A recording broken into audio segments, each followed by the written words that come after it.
Nosotros seguimos en nuestra serie, nos hablaba en parábolas. Jesucristo habló por parábolas, enseñando la verdad del reino. Y el tema de hoy día es el poder secreto de las pequeñas cosas. El poder secreto de las pequeñas cosas.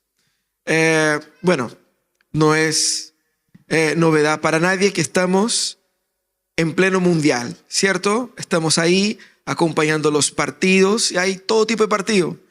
Partido que puede parecer muy difícil, algunos que son más fáciles, pero hubo un partido en especial que fue el encuentro de Alemania, pentacampeón mundial, contra la selección del país de Curazao.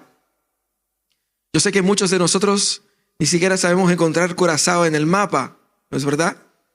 Excepto nuestros hermanos geógrafos que seguramente lo saben, pero todo el resto aquí va a sufrir un poquito, así como el Caribe, dejémoslo ahí, ¿cierto?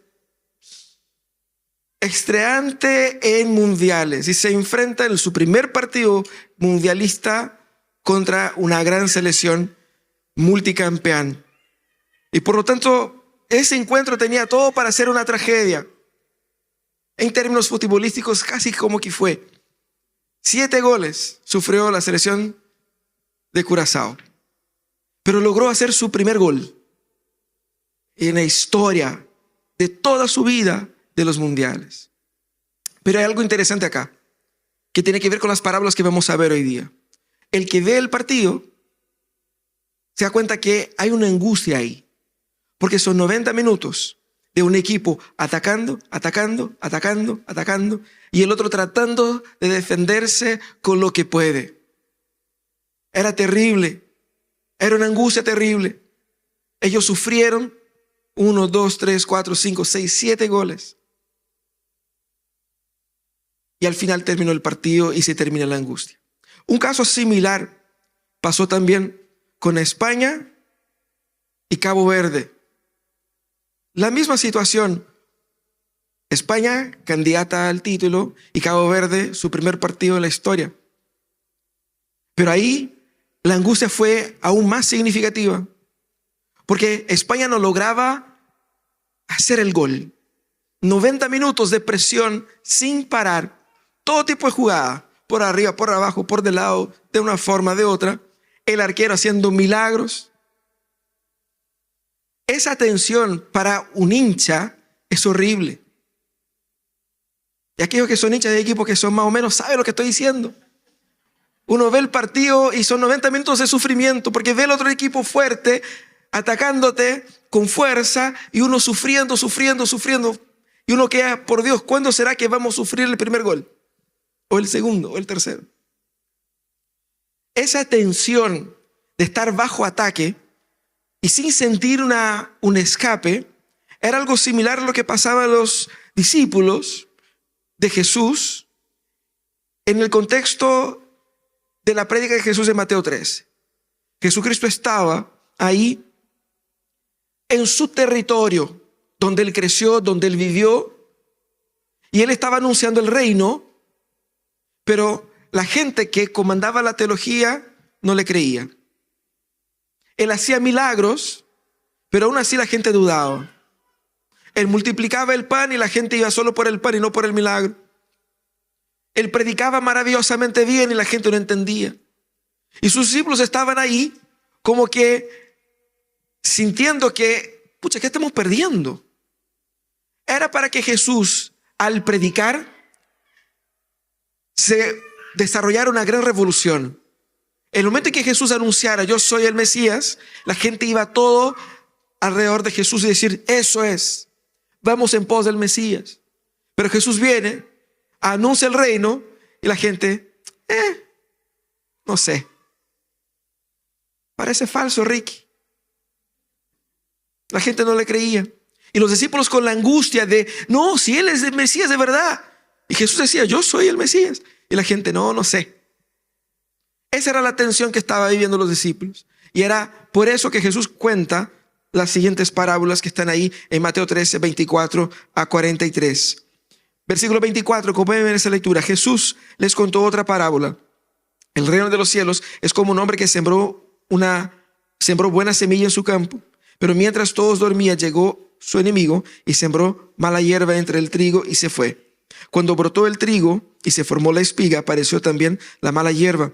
Los siervos fueron al dueño y le dijeron: Señor, ¿no sembró usted semilla buena en su campo? Entonces, ¿de dónde ha salido la mala hierba? Esto es obra del enemigo, les respondió. Le preguntaron los siervos: ¿quiere usted que vayamos a arrancarla? No, les contestó. No sea que al arrancar la mala hierba, arranquen con ella el trigo. Dejen que crezcan juntos hasta la cosecha. Entonces les diré a los segadores: recojan primero la mala hierba y átenla en manojos para quemarla. Después recojan el trigo y guárdenmelo en mi granero. Les contó otra parábola. El reino de los cielos es como una semilla de mostaza que un hombre sembró en su campo.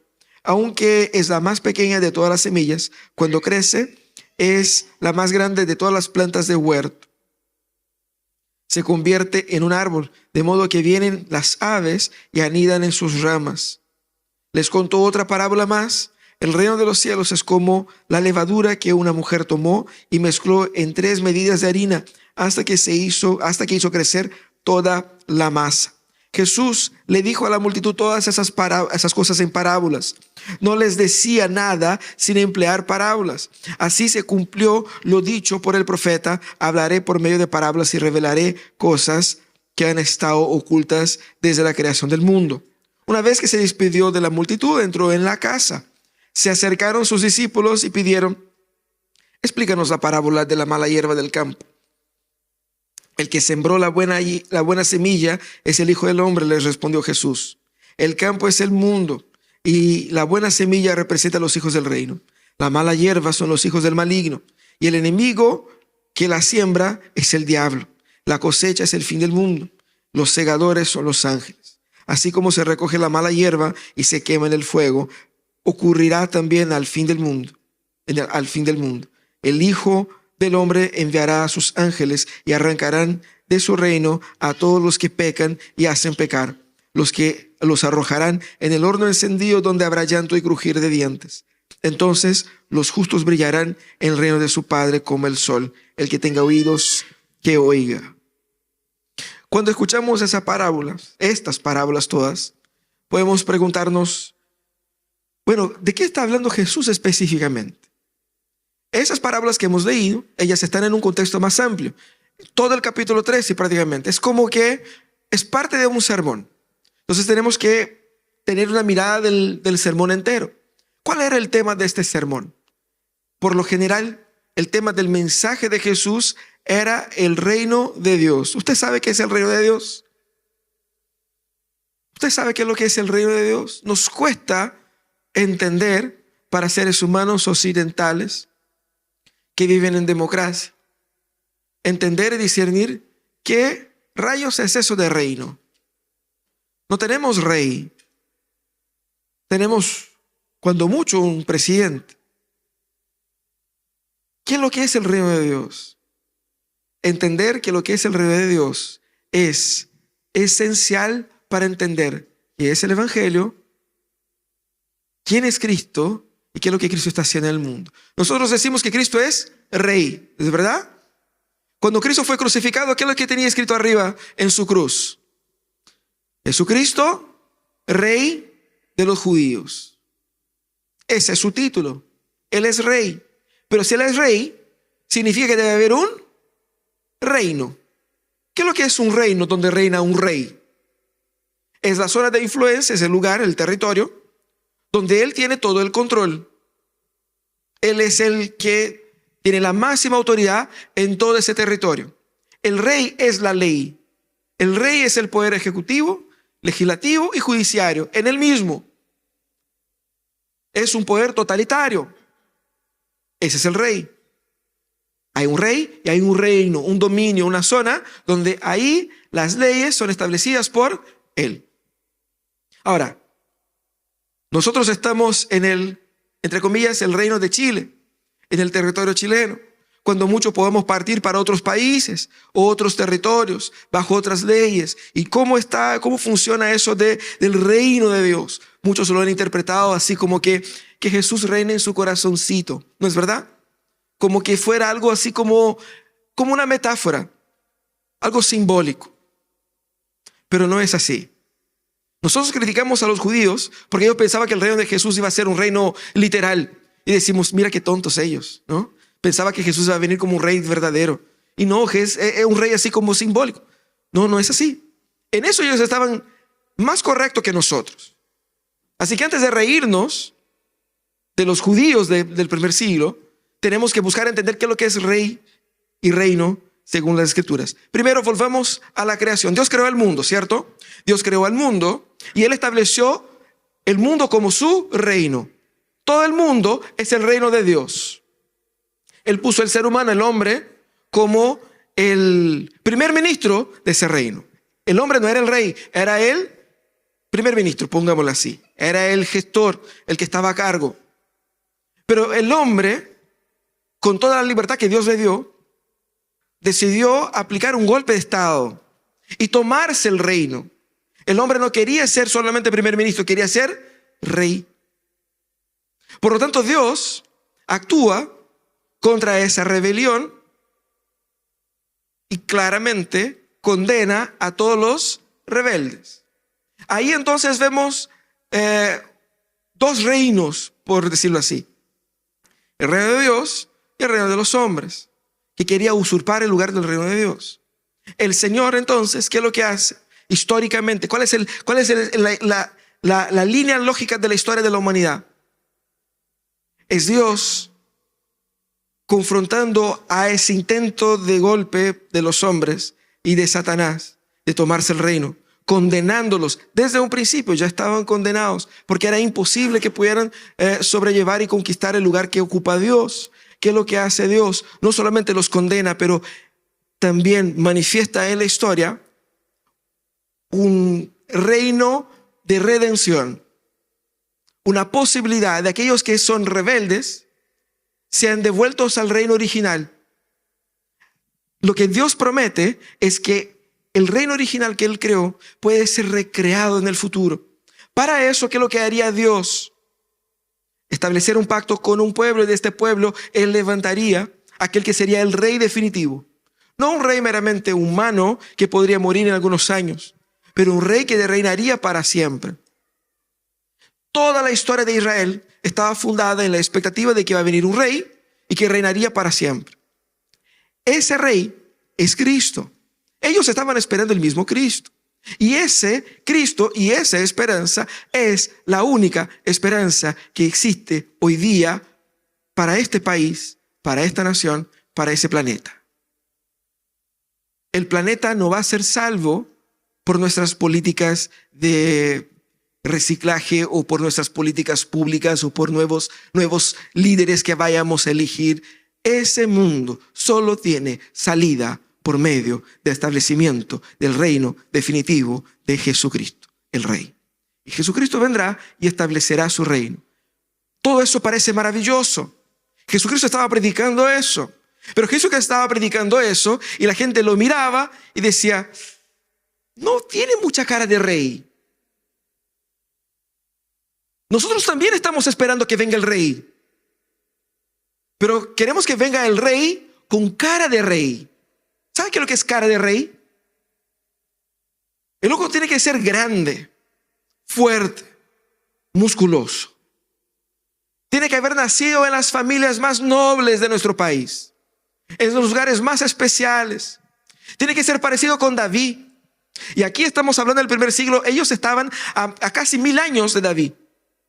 Lo que había quedado de David era esa imagen casi mitológica de un rey fantástico.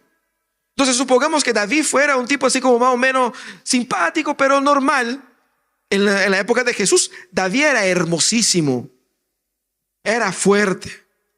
Casi que como uno ve esas películas basadas en hechos reales, que ellos ponen el actor así como súper bonito y al final ponen la persona real, ¿no es cierto? Y uno ve así como, oye, que dieron así como un upgrade de la cara. En la mentalidad del primer siglo, David era lo más bacán que había. Surge Jesús, y Jesús venía de haber sido creado en la ciudad más pobre de Galilea, un tipo común y corriente, que tenía un trabajo común y corriente, que tenían sus hermanos por ahí y que ni un brillo. Jesús predicaba, no logró convencer a los líderes, hacía milagros, pero la gente veía sus milagros, unos creían y otros dudaban. Incluso cuando predicaba, habían discípulos que lo seguían y otros que después de haber seguido lo dejaban. Como que parece que no prendía eso. Los discípulos estaban en esa angustia y Jesús estaba explicando para ellos lo que realmente es el reino de Dios. ¿Cuál es el problema acá? El problema es que la visión que ellos tenían del reino era una visión equivocada. Y ese es nuestro problema. Porque hoy día en el siglo XXI la visión que tenemos del reino es profundamente equivocada, casi como algo simbólico, metafórico, algo que no es real, no es concreto. No es como que Jesús iba a venir acá y va efectivamente a establecer leyes reales para el mundo real. Uno no cree eso. Y aunque creyera eso, como que Jesús todavía no está acá, así que eso es algo para el futuro. ¿Y qué hacemos ahora? El reino todavía no está. ¿Y qué? Parece muy indébil, muy etérea esa idea de reino. Y tenemos que corregirle. Y Jesús utiliza esas 3 parábolas para corregir nuestra visión del reino. La parábola del trigo y la cizaña, la parábola del grano de mostaza y de la levadura. ¿Qué hay de común en esas 3 parábolas? Básicamente, algo que pasa en esas son muy raras, son muy específicas. Si son raras para nosotros, imagínense para la gente en la época. Uno va a decir, bueno, para ellos tenía mucho más sentido, en partes, porque como vamos a ver, son intencionalmente una comparación que la gente no usualmente utiliza para hacerlo con relación a algo tan noble y grande como el reino de Dios. Si yo quisiera comparar el reino de Dios como algo grandioso, haría una comparación con algo que sea grande. Y Jesús compara el reino de Dios como algo grandioso con trigo, con mostaza, con levadura, cosas que en sí mismo no son grandiosas. Pero ¿qué hay en común en esas 3 parábolas? En una palabra, crecimiento. Crecimiento. La semilla fue plantada en el campo y creció. Creció también la cizaña, pero crecimiento está presente. La segunda parábola, el grano de mostaza. La semilla de mostaza fue sembrada y creció y se transformó en un arbusto grande. Lo mismo pasa con la masa, con un poquito de levadura, se transformó en una masa que ha crecido. Esa es lo que en esencia Jesús transmite en esas 3 parábolas. ¿Y cómo lo hace?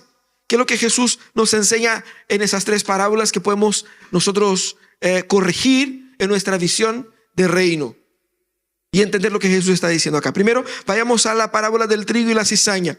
Lo que Jesús está mostrando en esa parábola es que el reino de Dios está bajo ataque. Y eso es básicamente lo que Jesús presenta acá. Es una parábola sobre bioterrorismo. Hoy día llamamos así. Ya existía en aquella época ese tipo de ataques, donde alguien de forma muy oculta y muy engañosa se mete a las plantaciones y siembra malas hierbas para que crezcan juntos. Y así hacer perder o contaminar las plantaciones de los enemigos. Lo que vemos en esa parábola es: un hombre sembró la buena semilla en su campo. Y ustedes se acordarán la parábola de la semana pasada. La buena semilla, la semilla que da frutos. La semilla que está en su pleno potencial, siendo plantada en la buena tierra. Eso es lo que pasó acá. Él sembró en su propiedad, todo lindo, todo maravilloso. Y Jesucristo va a explicar más adelante que el sembrador es el Hijo del Hombre y la buena semilla es la palabra que fue sembrada ahí. Luego, mientras todos dormían, Jesucristo dice eso para dejar en evidencia que el ataque que sufrieron no fue por negligencia de sus siervos. Ellos hicieron todo lo correcto. En la noche hay que dormir, hay que descansar, porque hay que trabajar de día. Ellos estaban durmiendo, pero de manera cobarde, de una manera oculta. El maligno viene y ataca a la plantación del Señor. Ese es un mensaje claro de Jesucristo sobre el ataque espiritual que sufre el reino de Dios y la iglesia mientras estamos en ese periodo de la historia, en ese periodo del ya y el todavía no, que es el periodo en el cual estamos viviendo. El reino ya comenzó, Jesucristo anunció el reino ya vino, pero todavía no se consume. Estamos en esa etapa de la historia. Y la iglesia en esa etapa de la historia sufre ataques del enemigo, y es lo que vemos en Apocalipsis, con la mujer embarazada siendo perseguida por el dragón. Eso es lo que vemos acá también. De manera cobarde, el enemigo ataca a la iglesia. ¿De qué manera? Sembrando entre aquellos que pertenecen al reino, aquellos que no pertenecen al reino, de tal manera que crezcan como si así fuera, como si pertenecieran. Lo que Jesús expone acá es la malignidad de los enemigos del reino, la malignidad de Satanás, de por medio del engaño, hacer con que personas que no profesan a Jesús vivan dentro de la dinámica del reino de Jesús como si así fuera. Y esa postura negativa, contraria al evangelio, va contaminando también a otros. Eso es lo que Jesús revela acá. Pero hay más acá. ¿Qué es lo que esa parábola nos confronta? Primero, porque cuando se dan cuenta de que eso pasó, los siervos dicen al Señor: Señor, ¿quiere que vayamos y saquemos? ¿Qué es lo que dice el Señor? Calmao. La cizaña y el trigo son muy parecidas en esa etapa. Y si arranca uno, puede arrancar el otro. Hagamos lo siguiente: deja que crezca. Deja que crezca. Porque cuando crecen, en un determinado momento, se diferencian y son más fáciles de separar lo que es cizaña y lo que es trigo. Ese tipo de actitud por parte de Jesús era, de cierta manera, para mucha gente en aquella época también un poco novedoso. Porque la tendencia era exactamente asumir la pérdida. Vamos a perder un tercio, un cuarto de la plantación para poder limpiar, para evitar que se contamine la plantación para una próxima plantación. Pero Jesús aquí está enseñando otra cosa. La estrategia aquí revela cómo funciona el reino hoy día. El reino no es una disrupción revolucionaria de que aquellos que son hijos de Dios van a cambiar el mundo, vamos a establecer nuevas leyes y vamos a establecer un mundo donde la gente ya no peque, donde la iglesia sea perfecta y vamos a expulsar todos aquellos que mínimamente discordan de nosotros. Hemos visto eso en la historia y no ha funcionado. ¿Por qué no ha funcionado? Porque el reino no funciona así. Jesús está diciendo cómo funciona el reino. El reino funciona de esa manera. Y hemos visto ya en las semillas anteriores que hay semilla que cae ya al borde del camino y ni siquiera llega a pertenecer, pero hay otras que llegan a crecer pero con espinos, o que tienen una reacción muy puntual y muy momentánea. Todo eso está dentro de este ataque que Jesucristo revela acá. El reino de Dios se manifiesta lentamente, pero insistentemente. Quizás hoy día no podemos ver cómo el reino de Jesús va a transformar el mundo que tenemos ahora. El mundo donde ya tenemos el primer trillonario de la historia. El mundo donde tenemos inteligencia artificial por todos lados. El mundo donde tenemos mucha tecnología y muchos avances y grandes batallas y bombas nucleares para todos lados. ¿Cómo Jesucristo va a intervenir en ese mundo? Parece para muchos algo absurdo, pero es exactamente lo que Jesucristo estaba hablando. No se asusten con el tamaño de la billetera de aquellos que comandan el planeta, porque nuestro Señor es más poderoso que ellos. Aunque hoy día yo no pueda ver ni dimensionar la totalidad de su poder, el reino se manifiesta lentamente. Pero no puedo olvidar de que el reino está bajo ataque. Y ese ataque de Satanás hacia el reino de Dios es un ataque peligroso, astuto, porque utiliza de esa estrategia de poner aquel que es parecido pero que no es igual. Lo que Jesucristo va a decir acá es que muchos se parecerán a hijos de Dios sin serlo, para hacer desviar incluso a aquellos que están sirviendo al Señor. Pero al día final serán separados. Y ese mensaje es muy importante también. El mensaje del juicio final. ¿Se acuerdan ustedes que cuando les expliqué el reino, al inicio Dios estableció el reino, pero hubo una un golpe de Estado, una revuelta. Dios había dicho, todos aquellos que no siguen a mi ley morirán. Pero cuando los hombres se revueltan contra Dios, ¿qué es lo que pasa? Ellos mueren. Espiritualmente en un primer momento, físicamente en un segundo momento. Pero todavía estamos acá vivos, ¿no? O al menos biológicamente, aquí estamos. Siempre que Jesucristo predica sobre el reino, Él predica el reino de Dios ha llegado. Y el reino va a venir para pedir cuentas a la humanidad. No solamente a Jesucristo. Cuando Pablo fue a predicar en el Areópago, él estaba predicando para las mentes más inteligentes del mundo, bueno, entre Occidente y Oriente, pongámoslo así, de su época. Hombres seculares, hombres idólatras, obviamente, no seculares en el sentido contemporáneo, pero hombres paganos que adoraban a otros dioses, pero que claramente no entendían la cosmovisión judaica. ¿Y qué es lo que Pablo predica? Eso. Hay un Dios creador de todas las cosas, pero el ser humano pecó y ese Dios ha venido para rehacer la comunión del pecador con el Señor y luego después va a venir para rendir cuentas. El juicio final es esencial para entender por qué el reino es importante. La ley que sirve, la ley que no puede ser postergada ni olvidada, es la ley del reino de Dios. Porque yo puedo ser un criminal según la ley chilena, yo puedo ser un criminal según la ley norteamericana, brasileña, argentina. Pero como Jesucristo mismo dijo, yo no debo temer tanto a aquellos que me pueden quitar la vida, más que aquel que me puede quitar no solamente la vida en ese mundo, pero también en el venidero.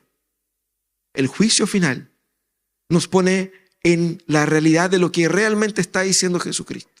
Por eso que el mensaje de Jesucristo importa. Y es por eso que el mensaje de Jesucristo también está bajo ataque.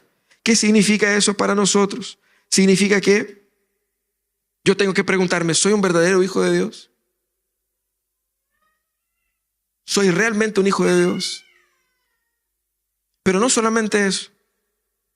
¿Cuántas personas que están aquí hoy día han pasado por experiencias religiosas y han sufrido en contextos religiosos abusos, engaños?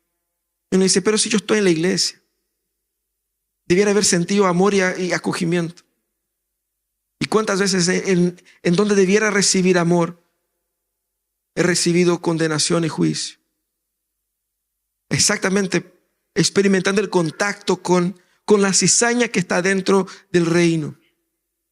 Pero hay un tercer aspecto todavía en esa parábola, que es que la iglesia nunca ha sido llamada para aislarse del mundo en el cual ella está. Fuimos llamados para vivir en un mundo que no nos cree, no nos quiere, no nos acepta. No porque nosotros seamos malos o buenos específicamente, sino que por la palabra de Cristo que está en nosotros. ¿Y qué es lo que Cristo va a decir? Permanezcan ahí. Literalmente más adelante, cuando Jesús ora, en Juan 17 va a decir, no les pido que los quite del mundo. Seguramente algún discípulo en ese momento pensó, no, Señor, quítanos. ¿Para qué vamos a estar acá? Si nos quieren matar, si nos quieren pegar, si nos quieren crucificar, no, Señor, quítanos de acá. ¿Por qué, Señor, no nos da la oportunidad de vivir en una parcela gigante, solo canuto, pero 100% canuto, la buena semilla 100%? Hacemos un filtro y solo entra el que es 100% convertido, el que más o menos queda para afuera. ¿Qué te parece? Perfecto, excelente. Ese es el ensueño de muchos en la historia. Jesucristo va a decir, no va a vivir en medio de la cizaña, del ataque, de la condenación. Ahí es donde el reino prospera, porque es para el mundo que Cristo vino. Y es interesante, hay una situación donde Jesucristo está con 3 de sus discípulos, subió al monte y hubo la transfiguración. Y Pedro tiene la brillante idea, Señor, estás tú. está Moisés, está Elías. Mira, hagamos algo. Pongamos aquí 3 carpas, una para cada uno. Quedémonos acá. Chao con los otros discípulos. No los necesitamos. ¿Para qué? Si está el mismísimo Señor creador del mundo. Moisés, el que trajo la ley, el que vio a Dios cara a cara. Elías, aquel hombre que fue tragado y está viviendo físicamente la presencia de Dios. ¿Qué más necesitamos? Chao. Jesús dijo, no, es necesario bajar. Cuando bajan, ¿qué es lo que estaba pasando? La escoba estaba ahí. La escoba. Porque los demás discípulos salieron a trabajar, a predicar, y estaban predicando, y vino un endemoniado, y no lo pudieron expulsar el demonio del caballero. O de la niña, parece que. Estaba el caos. Jesús nos quiere en el caos del mundo, siendo luz donde las tinieblas están. A veces nuestro sueño es que queremos estar solamente con la gente que es como nosotros, pero el Señor nos llama a estar la gente que no es como nosotros, porque nosotros somos lo que somos, exactamente por eso. Por ser trigo, tenemos que estar ahí hasta que Cristo venga. Él va a hacer la separación, no yo, ni tú, es Él. Eso es lo que el Señor nos enseña acá. Pero después de decir eso, Jesús trae 2 otras parábolas muy cortitas, es casi un 2 por 1 acá, mostrando cómo el reino va de menos a más. La primera comparación es con la semilla de mostaza. Y lo que decía yo antes, si yo quiero comparar el reino, mostrando que el reino es algo bacán, no le comparo con una semilla de mostaza, porque era algo así como que insignificante. Era raro, era inusual para los judíos de su época. Porque aunque la idea fuera de mostrar que una semilla es chiquitita, pero crece y se pone grande, ¿qué tan grande era un arbusto de mostaza que Jesús menciona acá? Está hablando no de un árbol propiamente tal, sino que de un fruto de una huerta, algo que es menor por naturaleza. Pero de aquellas cosas que son de su naturaleza, igual crecía bastante. ¿Qué tan grande? 2, 3 metros, pero era un arbusto, no era un árbol de 5, 8, 10 metros de altura, que tenía una amplitud pesada, que era grueso, que era contundente, que duraría siglos. No, iba a durar meses, semanas. No parecía algo tan duradero, algo tan imponente para referirse al reino. Pero aún así Jesucristo utiliza esa comparación porque no es la duración a que Jesús apunta. Lo que Jesús apunta aquí es que el reino hoy día es como esa semilla. A tus ojos parece insignificante. No la entiendes. Es chico. Parece que no tiene poder contra el mundo actual. Lo que Jesús estaba diciendo es que lo que era el reino en su momento pareciera sumamente insignificante en relación al tamaño del Imperio Romano, de los ejércitos más poderosos de su época, o incluso de la influencia de los sacerdotes, fariseos, saduceos, de los líderes de la religión. Y ellos veían eso. Y exactamente lo que Jesús quería decir. Parece insignificante, pero va a crecer de tal modo que ese mismo arbusto será el ambiente donde las aves construirán sus nidos. Aves siempre fue una referencia, sobre todo en el Antiguo Testamento, con relación a acción de Satanás. Y aquí podría referirse tanto a los gentiles como también a la obra del enemigo. Lo que Cristo va a decir es que el reino hoy día parece insignificante, sobre todo en contraste con las expectativas de los judíos, porque los judíos creían en el reino, pero ellos creían en el reino a lo grande. Ellos creían que iba a venir un rey bacán y que iba a levantar un ejército y que iban a dar un golpe de estado en Roma, iban a destruir al emperador, iban a coronar un nuevo emperador que sería ese rey y iba a establecer la sede del mundo, del planeta entero en Jerusalén, y de ahí para adelante sigue la historia. Ese era el plan. Ellos estaban convencidos que sería así, solo no sabían cuándo. Surge Jesús y dice, el reino ha llegado. Y yo dije, ¿dónde? Que no lo veo. No parece ser muy poderoso. Jesús confronta diciendo, el reino hoy día parece insignificante, pero va en un crecimiento vertiginoso. Y ese crecimiento quizás hoy día no se ve, pero va a ser la base para hospedar incluso a aquellos que se rebelan contra Él. Pero Jesús no solamente menciona eso, menciona también brevemente una parábola de una mujer que utilizó levadura en su masa. Hoy día es muy común levadura para la preparación de queques y tortas y qué sé yo. Yo no sé nada de eso, pero me imagino que sea muy común. En aquella época, levadura para un judío era una comparación muy compleja. Porque ustedes se acuerdan que cuando celebraban ellos la Pascua, ellos tenían que comer panes sin levadura. La levadura estaba asociada a un crecimiento antinatural. Era casi como un doping de la masa. Voy a poner aquí algo, un polvito mágico y lo va a hacer crecer mágicamente. No tengo que esperar 3 días. Lo va a crecer así como mágicamente. Y va a hacer con que una masa chica se multiplique. Esa es la lógica. Por lo tanto, había esa idea de que levadura no era algo muy positivo. Y Jesucristo va a decir, el reino de Dios es como una mujer que pone levadura en la masa. Seguramente la gente escuchó eso y pensó, ¿y eso es bueno o malo? ¿Qué quiere decir eso? Y es interesante porque lo que Jesús muestra acá es que por la rareza, por el contraste, Él llama la atención utilizando algo que parece malo, pero que en su narrativa es bueno.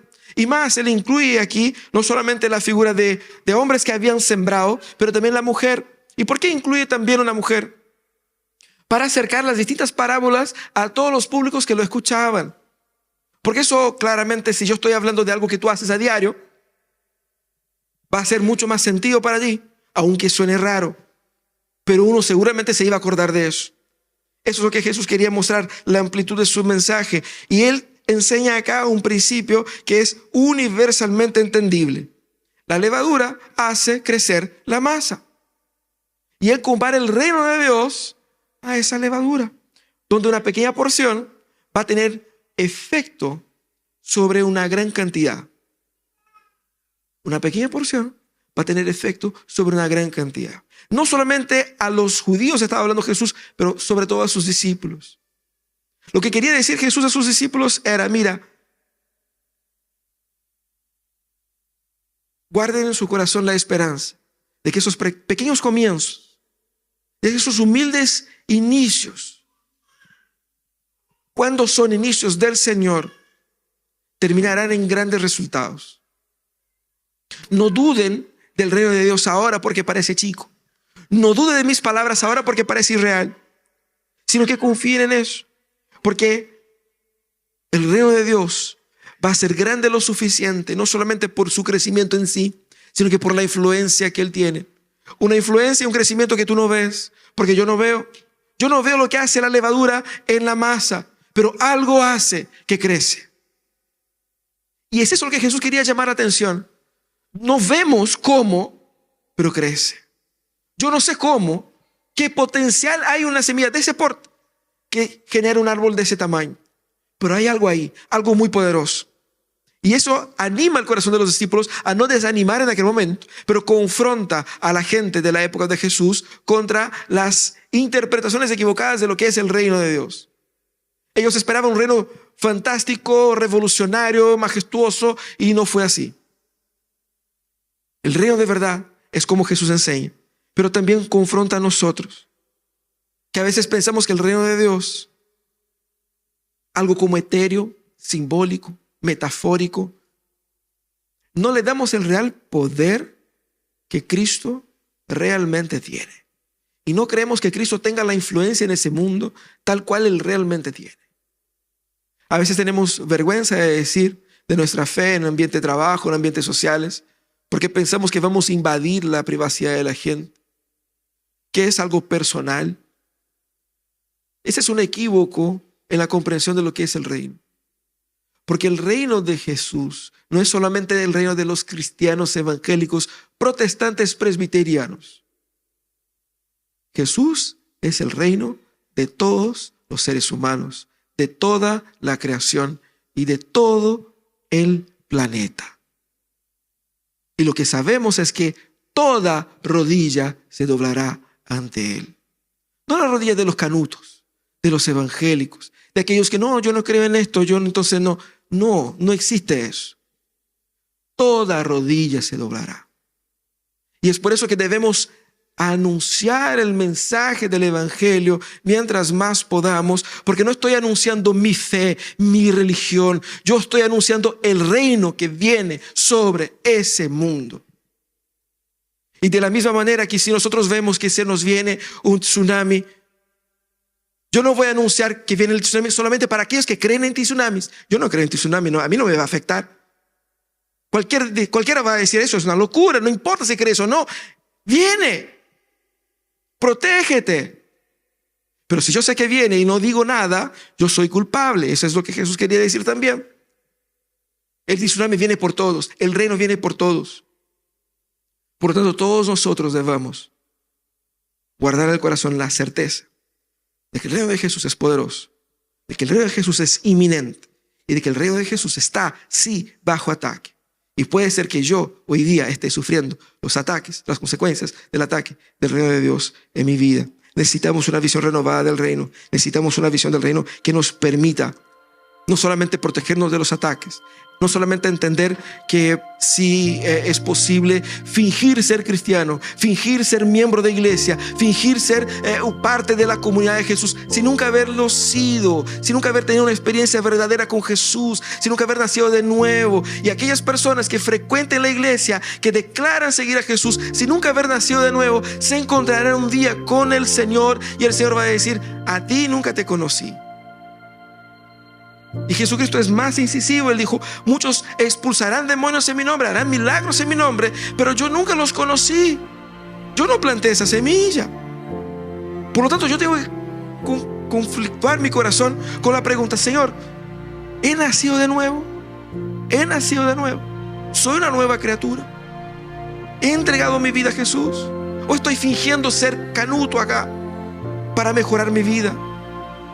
Ahora, si soy un discípulo de Jesús, yo no puedo alimentar en mi corazón nada más glorioso que el reino absoluto, concreto y decisivo de Jesús. Esa es la ley y el gobierno que gobierna mi vida, que gobierna mi casa, y más que la bandera de Chile, más que la bandera de mi país, es la bandera del reino de Dios. Esa es la ley que funciona acá. Eso es lo que debiera gobernar mi corazón. Y eso es lo que Jesús anima a que a partir de esas parábolas nosotros vayamos a desarrollar. Por eso que Pablo va a decir en Romanos: no me avergüenzo del evangelio, pues el poder de Dios para la salvación de todos los que creen. No solamente de aquellos que son introducidos como los judíos, pero también a aquellos que no son judíos, que están apartados.